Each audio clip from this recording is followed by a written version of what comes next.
So you want to buy an arcade candy cabinet. You may have found one that you like and you're about to make a purchase, or you are thinking about picking one up sometime in the near future. Before you throw down your hard-earned money, here's my 9 things to look for before you go ahead and make the jump.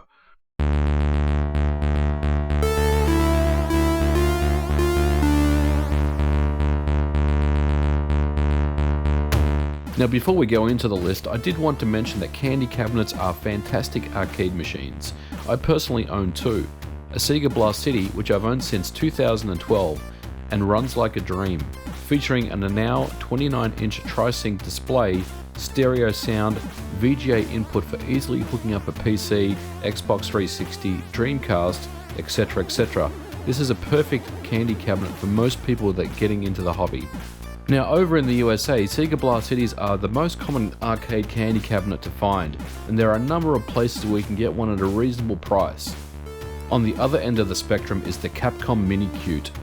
This is a holy grail of sorts for me, and I'm the first to admit that I overpaid for it, but I certainly don't regret it.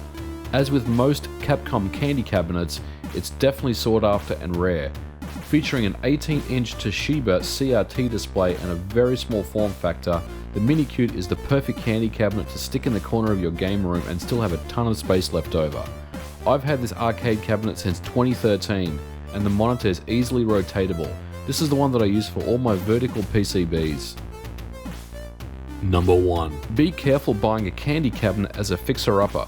It's not as easy as going to Ace Hardware and buying wood and Bondo to do repair work, and finding parts can be tricky. Things like buttons, sticks, wiring are easy to replace, however other parts can be trickier to find. On a Taito Egret 2, a control panel is almost impossible to locate, but on a Sega cabinet they are quite common.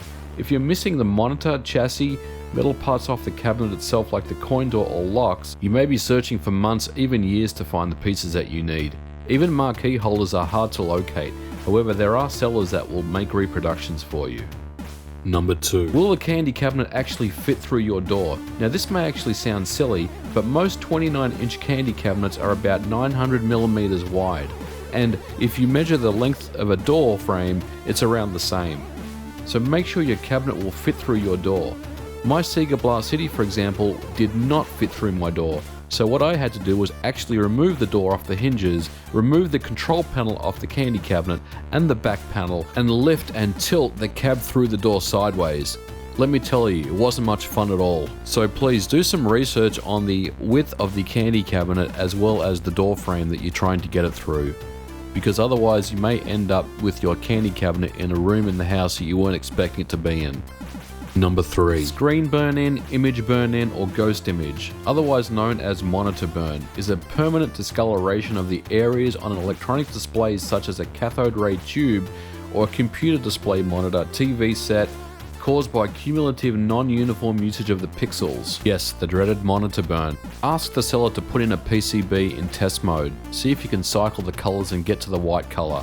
If it's possible, try to display a complete white color on the monitor itself. That'll give you a really good indicator of the screen burn-in. If you're buying a Sega arcade cab like a Blast City that has a VGA input, you're in luck. Plugging in a laptop and setting it to completely white display will give you a really good indication of the screen burn-in. Number 4. Check the number of plays on the coin counter. Now the coin counter is usually found where the coin box is inside the arcade cabinet. Generally speaking, the higher the number of plays, the more wear on the cabinet, CRT, buttons. In theory, the closer to something breaking down, although there's really no guarantee that's the case. In general, anything that has less than 10,000 plays is considered low usage. Number 5. Check if you can easily rotate the monitor. Fortunately, most Sega, Taito, and Capcom candy cabinets are easily rotatable with varying degrees of difficulty. At the worst, it's a two-man job. At the best, in the case of a Taito Egret 2, there's a rotation mechanism inside the cabinet itself for easy rotation. Number 6. Backup CRT chassis. Now what is a chassis? Well, it's the frame or circuit board that powers the cathode ray tube and provides the RGB signal and voltages to it, amongst other things. I recommend you have a backup chassis for all your arcade machines. Now this is easier said than done. However, I have a backup chassis for both my arcade cabinets if and when they break down. And when that happens, I will replace the chassis with my backup while I send my original off for repair. That way I'll never have machines that are down. Now my recommendation for finding chassis would be Yahoo Japan Auctions. Check out the Obsolete Geeks video that he made on Yahoo Japan Auctions and how to make purchases from it. Very informative and very handy, especially for the arcade candy cabinet scene. Number 7. Check if you need a step-down converter. Most, if not all, candy cabinets are Japanese and run from 100 volts from the mains. If you live in Europe, Australia or New Zealand, unless you have a power supply that's been replaced or your machine has an internal transformer fitted, you will need an external step-down transformer to run a machine on 230 or 240 volts AC. Number 8. PCBs. They are getting more and more expensive. Now 4 years ago, my Final Fight PCB cost me $100. In 2016, I don't see it for anything less than $250. Be prepared to pay high prices for the games that you want. You may be better off with a dedicated MAME setup or a multi-cartridge. Number 9. Check the joysticks and buttons. Do they need replacing? If you have a dedicated 2-player setup with 6 buttons per player, that's 12 buttons that need replacing, as well as the start and coin buttons. It can certainly start getting expensive real quick, so keep that in mind.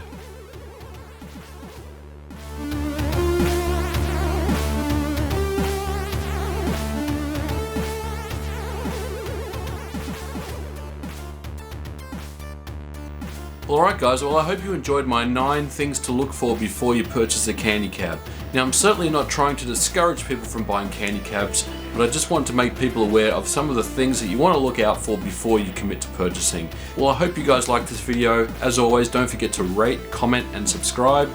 Give me a thumbs up and I'll catch you guys in the next video. Bye for now.